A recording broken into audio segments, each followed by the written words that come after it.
Edição do Ricardo Lopes.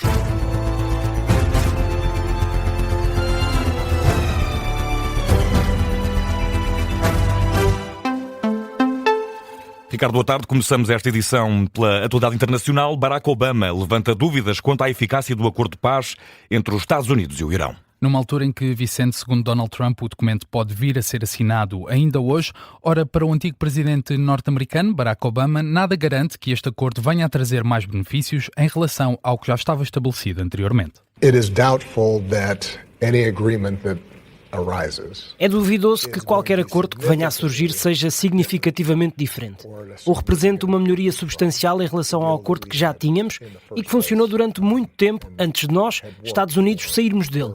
Por isso, o que espero é que os bombardeamentos parem e que as pessoas comuns deixem de sofrer as consequências da guerra. I'm hopeful that bombing stops and ordinary people are no longer suffering as a consequence of the war. A opinião de Barack Obama sobre o acordo de paz que se visa estabelecer perto entre os Estados Unidos e o Irão, em entrevista à ABC News.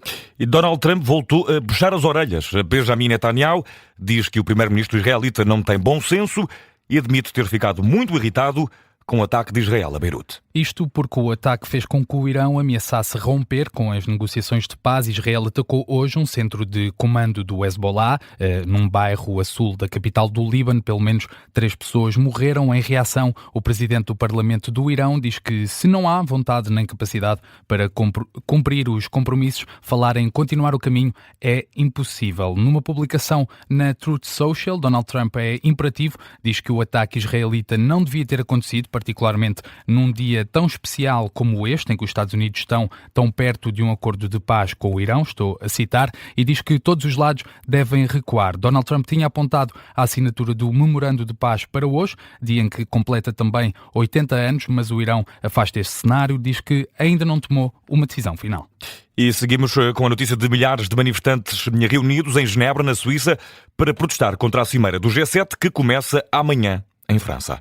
A manifestação decorreu sob um forte dispositivo de segurança, com milhares de militares mobilizados e com vigilância reforçada, isto na fronteira entre a Suíça e a França. O protesto foi organizado pela plataforma Não ao G7, que integra dezenas de associações, também sindicatos e grupos de esquerda. Há relato de pelo menos um carro elétrico incendiado, além de janelas de um banco partidas, também em Genebra, As autoridades francesas não autorizaram as manifestações, em contraste com as da Suíça, que aceitaram acolher o evento. Para prevenir incidentes, foi reforçada a proteção nas instalações próximas da Organização das Nações Unidas e também da Organização Mundial do Comércio.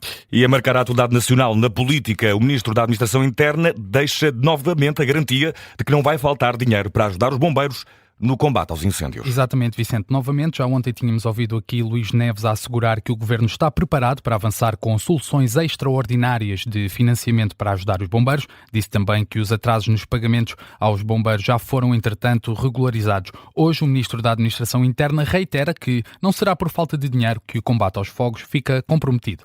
É evidente, quando estamos a falar de combate, e o verão tudo indica que possa ser muito difícil, sobretudo na região onde a calamidade ocorreu, não será por falta de verbas que os nossos soldados da paz, que são os bombeiros, deixarão de agir. Portanto, há um grande compromisso e uma grande certeza e responsabilidade por parte deste Governo, e por isso o que eu ontem disse foi muito simples. Não será por falta de meios financeiros que o combate não será eficaz.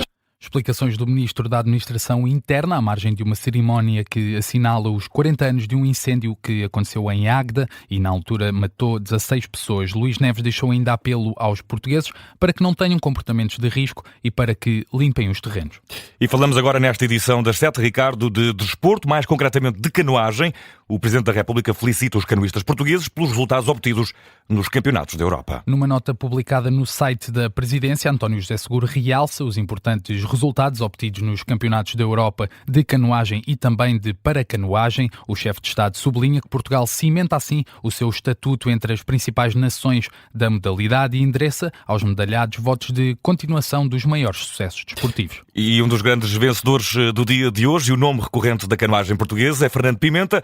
Ora, o canoista português sagrou-se campeão da Europa na especialidade de K1 5.000 metros. E completa assim Vicente o tri num total de 5 títulos nesta categoria. Fernando Pimenta arrancou para um longo sprint, aguentou também os ataques rivais e concluiu a prova em cerca de 21 minutos apenas. O canoista, que em K1 5.000 metros já tinha conquistado o ouro europeu, veja-se bem, em 2016, 2022, 2024 e também no ano passado, deixa Montemor o Velho, onde correu este campeonato da Europa, com 2 medalhas ao peito, visto que ontem conseguiu o bronze em K1 1000 metros. Mesmo habituado ao pódio, em declarações à RTP, Fernando Pimenta mostra-se satisfeito com mais uma vitória. É o terceiro ano consecutivo que sou campeão da Europa em 5.000 metros e é sem dúvida gratificante poder manter-me no pódio, ser novamente campeão da Europa, o 15º título de campeão da Europa, e deixa-me imensamente feliz e com esperança de poder fazer ainda mais e melhor esta época.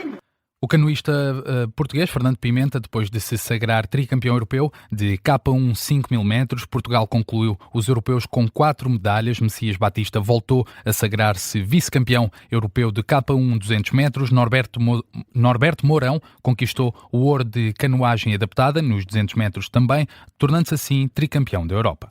E da água para os desportos motorizados, o piloto britânico Lewis Hamilton regressa às vitórias na Fórmula 1 quase 2 anos depois. A última vez que venceu foi na Bélgica, em 2024, altura em que também Lewis Hamilton trocou a Mercedes pela Ferrari. O piloto conseguiu finalmente vencer com o carro da Ferrari e triunfou hoje no Grande Prémio de Barcelona, nesta que foi a 7ª ronda da temporada. Bateu os compatriotas George Russell, da Mercedes, bem como Lando Norris, da McLaren. O italiano Kimi Antonelli desistiu a 4 voltas do final, teve alguns problemas no carro, ainda assim mantém o comando do Mundial com 156 pontos contra os 115 de Lewis Hamilton. E vamos continuar a falar de Mundial, mas vamos trocar os pneus pelos pitons. Está no intervalo o jogo entre a Alemanha e a estreante Ilha de Curaçao. A seleção germânica está a vencer, mas, Ricardo, já houve surpresa. Sim, Vicente, já marcou aquele que é o país mais pequeno da história dos mundiais. Está neste momento 3-1 para a Alemanha.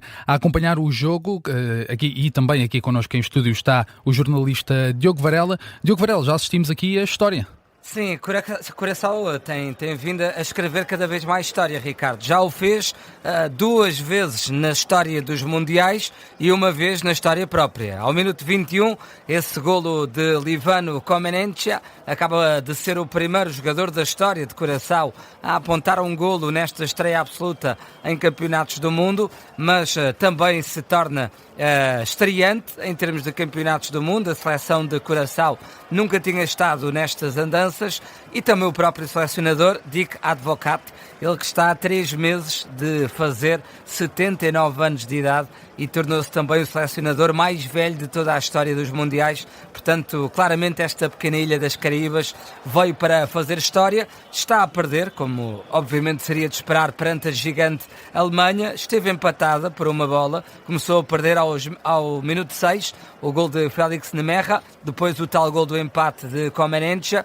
marcou de cabeça Nico Schlotterbeck aos 38 e mesmo a acabar a primeira parte de penalti, Kai Havertz fez esse 3-1 com que o jogo foi para intervalo. E começa mesmo agora a segunda parte. Precisamente, Ricardo, apito de saída para a segunda parte entre Alemanha e Curaçao. É de facto um jogo altamente desequilibrado, porque se de um lado temos um estreante absoluto, do outro temos uma seleção que só venceu somente 4 campeonatos do mundo. O último já foi há algum tempo, já foi em 2014. Já há algum sim, tempo. no Brasil, 2014. Há 3 edições.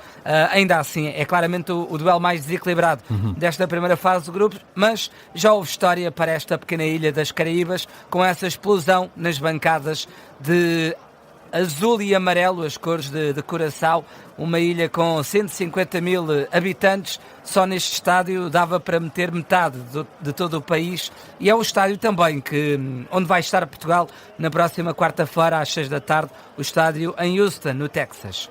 Diogo Varela aqui a acompanhar esta estreia de Curaçao. Neste momento, Alemanha 3, Curaçao 1. O Diogo Varela vai regressar já a seguir na síntese das 7h30. E depois também para acompanhar os minutos finais deste jogo, em que a Alemanha acaba por marcar novo golo, 4-1, já vão 4. Vamos ter direito a minuto 90 para acompanhar os minutos finais deste encontro. Assim que o jogo alcance essa fase, também vamos voltar a ouvir o Diogo Varela. Fica por aqui a edição das 7 do jornalista Ricardo Lopes, que está de regresso às 7h30 para atualizar as notícias em formato síntese. Um abraço, Ricardo. Até já. Até já.